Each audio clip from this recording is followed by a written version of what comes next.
pagi saya mendapatkan laporan bahwa ibu ini dan putrinya positif corona. Jumlah pasien positif COVID-19 di Indonesia terus meningkat. Rumah sakit nyaris kolaps, vaksin dikhawatirkan akan sulit diakses negara berkembang. Sejumlah ahli memprediksi Indonesia akan keluar paling akhir dari pandemi COVID-19. Sejumlah negara di dunia telah menetapkan lockdown sementara Indonesia. Meskipun muncul desakan dan juga aspirasi untuk melakukan lockdown, sampai hari ini Presiden Joko Widodo menegaskan pemerintah tidak akan mengambil kebijakan tersebut. Opsi yang kita pilih adalah pembatasan sosial berskala besar. Saya memutuskan untuk memberlakukan PPKM darurat. Tempat umum sekarang sudah mensyaratkan sertifikat vaksin lewat scan aplikasi Peduli Lindungi.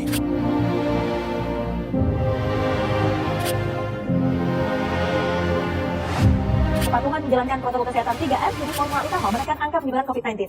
Dapat saya sampaikan bahwa vaksin COVID-19 untuk masyarakat adalah gratis. Sekali lagi, gratis, tidak dikenakan biaya sama sekali. Meskipun di puskesmas, di rumah sakit, di daerah-daerah juga sudah memulai vaksinasi, tapi kita ingin mempercepat proses vaksinasi.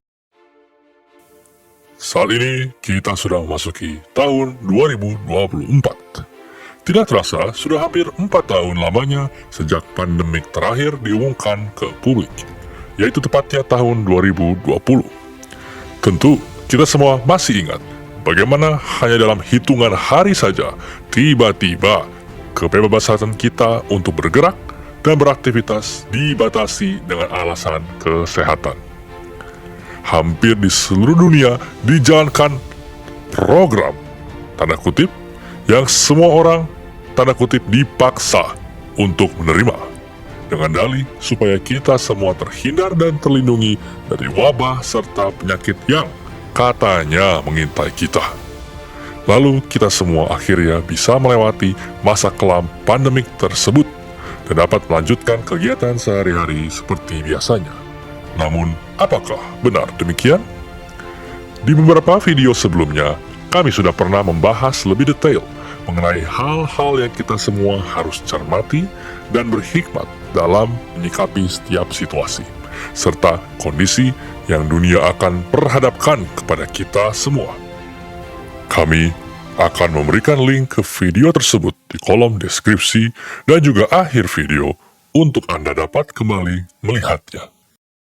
Apakah saya dan Anda menyadari bahwa sudah dimulai dari sekitar akhir tahun 2023, portal-portal berita arus utama atau mainstream media mulai menarasikan adanya penyakit misterius dan dicurigai karena adanya mutasi dari penyakit yang kita semua hadapi saat pandemik 2020 lalu. Satu pertanyaannya adalah, apabila kita semua sudah menerima tanda kutip program yang diwajibkan oleh pemerintah supaya kita terlindung dari penyakit tersebut, lalu mengapakah penyakit tersebut bermutasi dan mereka kembali menganjurkan untuk kita mengambil program yang sama? Adakah dari kita pada tahap ini mempertanyakan keefektifannya? Apakah pada tahap ini Anda atau dalam lingkungan keluarga Anda ada yang mengalami penyakit yang tiba-tiba muncul tanpa ada sejarah sebelumnya?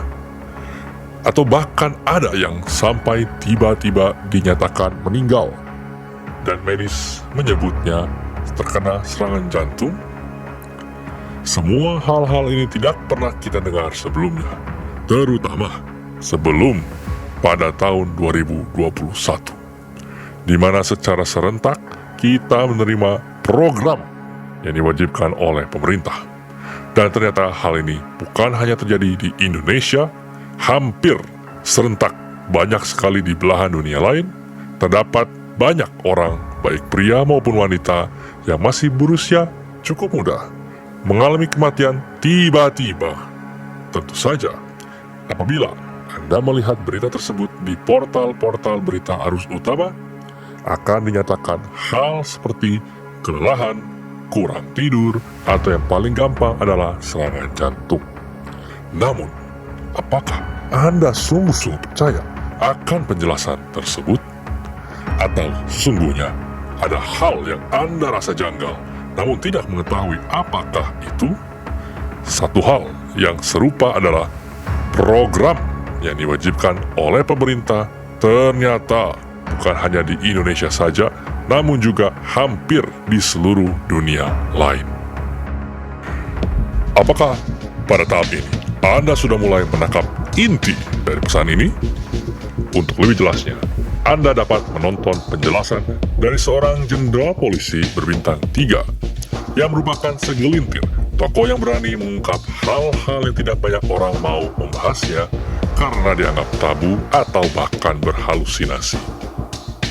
Bersiap-siaplah, karena para tokoh-tokoh penting dunia, termasuk juga dari Lembaga Kesehatan Dunia, pada saat acara meeting tahunan tanggal 15 Januari tahun ini di Davos, Swiss, sudah melakukan simulasi menghadapi pandemik berikutnya yang jauh lebih berbahaya dari pandemik sebelumnya yang dinamakan penyakit X. Berita mengenai ini bahkan sudah pernah dimuat sejak Januari 2023 tahun lalu. Untuk di Indonesia, penyakit X ini akan mulai terlihat akhir Februari sampai awal Maret. Setelah pemilu selesai diselenggarakan, penyakit ini akan terlihat seperti cacar monyet atau monkeypox mereka menyebutnya. Dan mereka akan menyebut ini merupakan mutasi dari virus yang tahun 2020 membuat kita semua mengalami pandemik. Untuk penyakit ini akan terlihat dengan jelas di bagian kulit dari yang mengalaminya.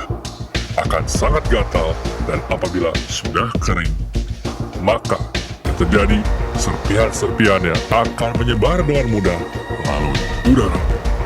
Orang yang terkena ini akan mengalami demam yang tinggi dan bahkan juga sampai sesak nafas dan apabila berlanjut akan berujung pada kematian.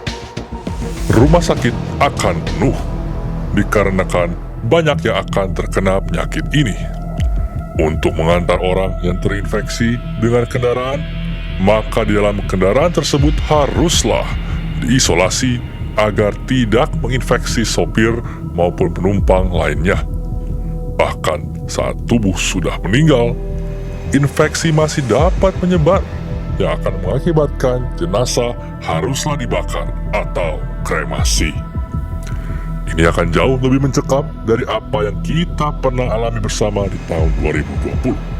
Namun, jangan khawatir, karena Tuhan akan selalu menjaga anak-anaknya yang setia, tidak kompromi, dan selalu mengandalkan Dia dalam hidupnya.